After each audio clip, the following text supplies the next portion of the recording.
Hi, this is Paul Haar from the Saxophonist.org, and I'm here with a play test and review of the Soul Machine from Westcoast Sax.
You know, since the late 1960s, what I call high wattage mouthpieces have been around in all various shapes, sizes, and forms.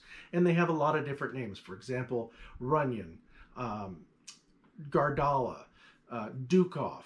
These are names that have been formidable in the world of what I call high wattage mouthpieces. And that's mouthpieces that have baffling in them to be able to give more power, edge, and projection.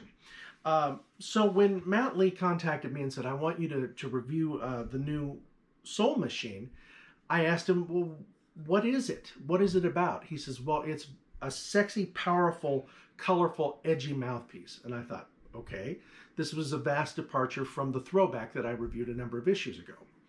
And I said, well, can you give me a little bit of background just to get an idea? He says, well, it's more powerful than the King Gardala, but it has more control and edginess and power and subtlety, and it's got a scoop bullet baffle like a Berg and rails like, and I had to try it. So he sent me one in a size 108. This is, he offers two sizes, a 108 and 113. So if you're one of those people who likes 5 stars and 6s, this isn't going to work for you. And I have to say that this is probably the most powerful mouthpiece that I have ever played. Now, when it comes to high wattage mouthpieces for me, or high baffled mouthpieces, it's often feast or famine. Generally famine. Yes, they give you projection and power and edge, but they give you little room for control, flexibility, and the low end, just pray to God you don't have to play anything in the low end because it barks like a dog. This was a vastly different experience for me. This is not a mouthpiece. Let me first of all say that for the type of jazz that I play, or the type of music that I play, that this would be a mouthpiece that I would typically gravitate towards. But I'm educated enough to know what a good mouthpiece that has baffling should entail. And I have to be honest with you.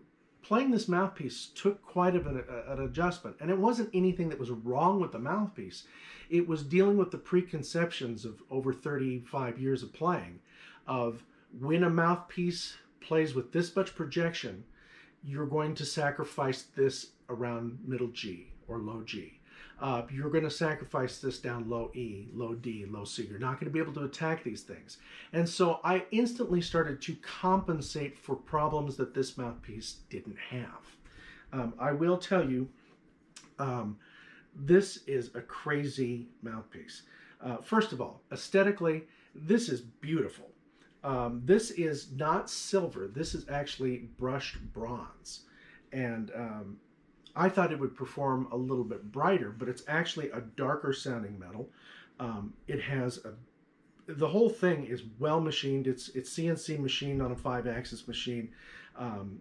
All the lettering, the rails, everything is flat as a pancake, a flat table. The rails are razor thin, remind me very much of a Gardala, with the tip rail just being absolutely precise, and it fits the reed well. As far as success that I had with reeds on this, I had a tendency to go towards the more medium soft lavas, the too hard unfiled D'Addario, or some red Java 2-3s. If I got too hard in the reed, it started to bark a little bit. It performed very well. Actually, my favorite reed to use on it was a 3 or 2.5, or I think it was a 2.75 Legere Signature. This is a very, very good mouthpiece if what you're looking for is power, brilliance, projection, and color. Now, one of the things I will tell you the way my ears work, when I hear things that are extremely bright, they have a tendency to have a richness when I listen out in front of the instrument. That's just the way my hearing has developed as I age. When I first tried this mouthpiece, I thought, ooh, I don't know. And then I heard the recording, and I was so impressed by the focus, yet depth that it had in its projection. If you're going to be doing any funk, smooth jazz, rock and roll playing, this mouthpiece is going to allow you to not only have that wattage and power that you're going to need to compete with other electronic instruments or soundmen who like to turn you down.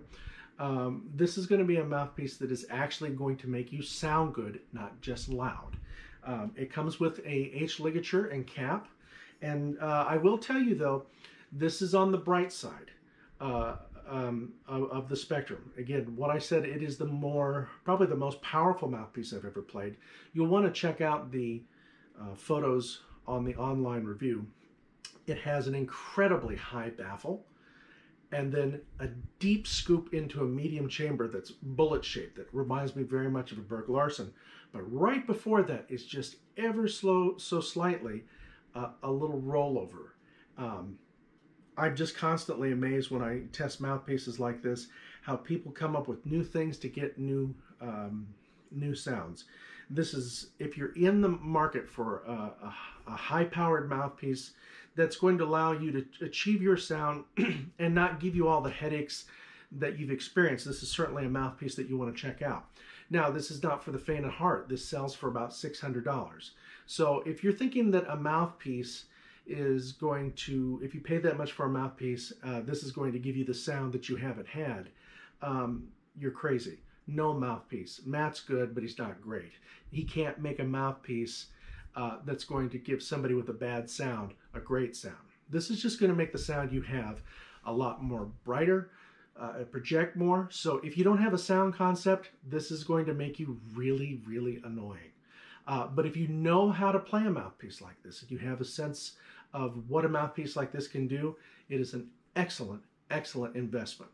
So be sure to check out the Soul Machine from Westcoast Sax. And if you want to check out other reviews, interviews, and educational features, be sure to check out www.thesaxophonist.org.